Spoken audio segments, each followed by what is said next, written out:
આઈબીના report એવા છે, જિલ્લા પંચાયત નર્મદા આમ આદમી પાર્ટી બનાવી રહી છે. રવિન્દ્રભાઈ નારાજ છે અને હવે તેઓ પાર્ટી સાથે છેડો પાડવાના છે. આજે શું પરિસ્થિતિ છે? આજે તેઓ પાર્ટી સાથે છે કે કેમ?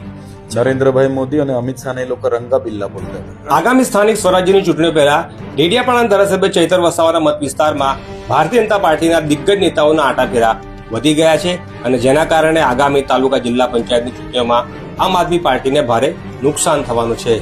એની સાથે સાથે ગઈકાલથી જ આમ આદમી પાર્ટીના ધારાસભ્ય ચૈતર વસાવાના ખાસ ગણાતા દેવેન્દ્ર વસાવા પાર્ટીથી નારાજ છે અને ભાજપ જોઈન કરવાના છે એવી વહેતી વાતો થઈ હતી.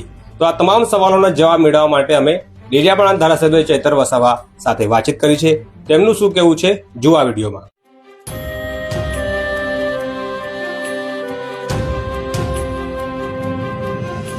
કઈ રીતે ચેલેન્જ તરીકે જુઓ છો?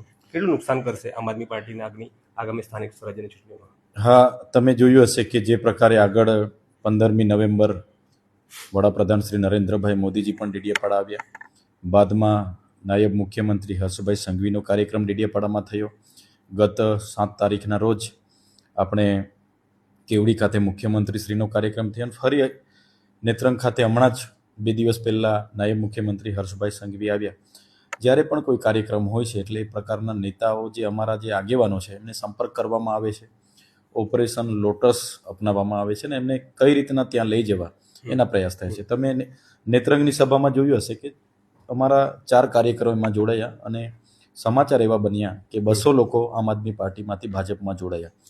તો આમ આદમી પાર્ટી પણ રાષ્ટ્રીય પાર્ટી છે એટલે ઘણા લોકો જોડાય છે અને કોઈક આવા 1-2 લોકો જતા પણ હોય છે. ત્યારે આમ આદમી પાર્ટી સ્થાનિક સ્વરાજની ચૂંટણીઓને લઈને આજે ખૂબ જ ગંભીર છે. આજે પૂરા ગુજરાતમાં અમે 8 માર્ચથી લઈને 15 માર્ચ સુધી ઉમેદવારોની પસંદગીની પ્રક્રિયા માટે સેન્સની એક પ્રક્રિયા પણ કરી છે. એમાં મોટે ભાગેનું પૂરું થયું, પણ હું વિધાનસભામાં હતો એટલે પ્રદેશમાંથી સૂચના હતી કે ડેડિયાપાડા, ઝઘડિયા અને નાંદોદ વિધાનસભા તમારી ઉપસ્થિતિમાં કરવાની છે. એટલે ગતરોજ અમે સાગબારા, ચિગદા અને ઝઘડિયા વિધાનસભાનું સેન્સની પ્રક્રિયા કરી. આજે અમે ડેડિયાપાડા અને નાંદોદ વિધાનસભાની સેન્સની પ્રક્રિયા કરી. ત્યારે આઈબીના રિપોર્ટ એવા છે કે ડેડિયાપાડા હોય કે એના નર્મદા જિલ્લાના તમામ તાલુકાઓ સાથે ઝઘડિયા વિધાનસભા અને જિલ્લા પંચાયત નર્મદા આમ આદમી પાર્ટી બનાવી રહી છે. જેને લઈને ભાજપના લોકો સૌથી વધારે પ્રયાસો ડેડિયાપાડામાં અમારા લોકોને કઈ રીતના અટકાવવા, ઝઘડિયામાં કઈ રીતના અટકાવવા, નાંદોદમાં કઈ રીતના અટકાવવા એના પ્રયાસ કરે છે. આજે બધા સેન્સની પ્રક્રિયામાં અમે બેઠા બધા જ લોકોના રજૂઆત એ હતી કે અમને ભાજપવાળા બધી જ સામધામ દંડ કે ભાઈ આવતારો આમ છે તેમ છે એવી બધી વાતો કરે છે એવું આજે મને જાણવા મળ્યું છે. ત્યારે લોકો ખૂબ સારી રીતે જાણી ગયા છે અને ડેડિયાપાડાના લોકોની તાકાત છે કે આજે વડાપ્રધાન શ્રી પણ આવે, નાયબ મુખ્યમંત્રી શ્રી પણ આવે, ગરીબ આદિવાસીના ઘરે બેસીને એને જમવું પડે. તો આ તાકાત માત્ર ચૈતરભાઈની નથી, ડેડિયાપાડાની જનતા, સાગબારા, ચિગદાની જનતાની જાગૃતતાની તાકાત છે કે અવારનવાર ડેડિયાપાડામાં આવવું પડે. નાનો કાર્યકર જોડાય તો બી એને હેડલાઇન બનાવવું પડે કે ચૈતર વસાવાના જમણા હાથ આમ થયા, ચૈતર વસાવાના ગઢમાં ગાબડું પાડ્યું, આ થયું તે થયું. એટલે એના જે માહોલ છે એને કઈ રીતના બગાડવો એ પ્રયાસ ભાજપ કરે છે. એટલે મારે તો આપના માધ્યમથી વિનંતી છે કે જનતા હમણાં પ્રશ્નો પૂછવાની છે ભાજપને. જે લોકસભા વખતે એમણે વાયદા કર્યા હતા કે નર્મદાનું પાણી આપીશું, ગંગાપુરનું ડેમનું પાણી ડેમ બનાવીશું, ઉકાઈવાળા વિસ્થાપિતો હોય, નર્મદાના હોય, કરજણા વિસ્થાપિતોને અમે ન્યાય અપાવી દઈશું, આજે રોજગારી આપી દઈશું. મનરેગામાં રોજગારી નથી, શાળામાં શિક્ષકો નથી, ત્યાં શાળાના ઓરડા નથી, આંગણવાડીના ઓરડા નથી. લોકોના મૂળ મુદ્દા ભૂલી જાય અને ચૈતર વસાવા આમ, ચૈતર વસાવા તેમ ચાલે મીડિયામાં. એ રીતનું પ્લાનિંગ આ લોકો કરી રહ્યા છે, પણ એ સફળ થવાના નથી. લોકશાહીના ઢબે લોકો જનતા આજે જાગૃત છે અને ચૂંટણીઓમાં ચોક્કસ આમ આદમી પાર્ટીનો વિજય થશે આ વિસ્તારમાં.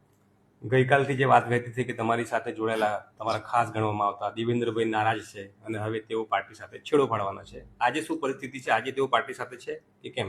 છે, પાર્ટી સાથે જ છે. સવારે જ એમનો ફોન આવ્યો હતો.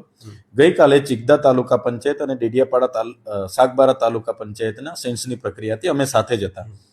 એમની લાગણી અને માગણી એવી હતી કે ચૈતરભાઈ, હું તો તમારી સાથે જ હોમ છું, આપણે સાથે આ ખૂબ મહેનત કરીએ છીએ, તો મારું નામ તમે જાહેર કરાવી દો એડવાન્સમાં. એટલે એમને મેં કીધું કે લોકશાહીમાં જે પણ ઉમેદવારો આવે, તમારી બેઠક હોય કે મારી બેઠક હોય, એમને આપણે સાંભળવા પડે, લોકશાહીમાં દાવો કરવો એમનો અધિકાર છે, આપણે સાંભળવા પડે અને સેન્સની પ્રક્રિયામાં પાર્ટી સ્ટેટ કમિટી નક્કી કરશે કોણ ઉમેદવાર ફાઇનલ થશે. મારી જિલ્લા પંચાયતમાં મારા ધર્મપત્ની શકુંતલાજી જે 2 ટર્મથી સતત જિલ્લા પંચાયત ચૂંટાય છે અને એમણે પણ સેન્સની પ્રક્રિયામાં 2 કલાક બેસવું પડ્યું. નવાગામ ડેડિયાપાડાને જ્યારે વારો આવ્યો ત્યારે એ પણ આવ્યા એમનો પોતાનો બાયોડેટા અનુભવ લઈને, અને એમની સાથે બીજી 3 બહેનોએ પણ દાવો કર્યો. તો હું ધારાસભ્ય તરીકે 3 બહેનોનો થોડો ના પાડવાનો કે ભાઈ તમે કેમ દાવો કરો છો, અમારા ઘરના રનિંગ છે એમને લડવા દો, એવું થોડું થાય. એમનો અધિકાર છે. મેન્ડેટ કોને આપવું એ પાર્ટી નક્કી કરશે. કોની સેવા કેટલી છે, અનુભવ કેટલો છે, બધું જ નક્કી કરશે. તો દેવેન્દ્રભાઈની વાત હોય કે બીજા તમામ લોકોની વાત હોય, એ જ વાત હતી કે ભાઈ લોકશાહીમાં બધા જ દાવો કરી શકે. ઉમેદવારની મર્યાદા અમારી પાર્ટીની હોય, એક મેન્ડેટ આપવાનો હોય તો એ લોકો બધા જ પાસાઓને નક્કી કરીને કરતા હોય છે. એની નારાજગી હતી. એમણે 2-3 મીડિયાવાળા સાથે વાત કરી, 2-3 બીજા કોઈ લોકો સાથે વાત કરી અને એમણે કીધું કે મારી પાર્ટી સાથે નારાજગી છે, પણ એ કોઈ મોટી વાત નથી. સવારે એમનો ફોન આવ્યો હતો, કીધું છે અમે આપણે બધા બેસીશું, એ નાની વાત છે, નિરાકરણ આવશે. અમે પ્રદેશમાં પણ ધ્યાન દોર્યું છે. તો એ મને લાગે છે કે ક્યારેય કોઈ પાર્ટીમાં નહીં જોડાશે. અમારી સાથે જ છે ને મજબૂત લીડર છે અમારા, લડશે ત્યાંથી.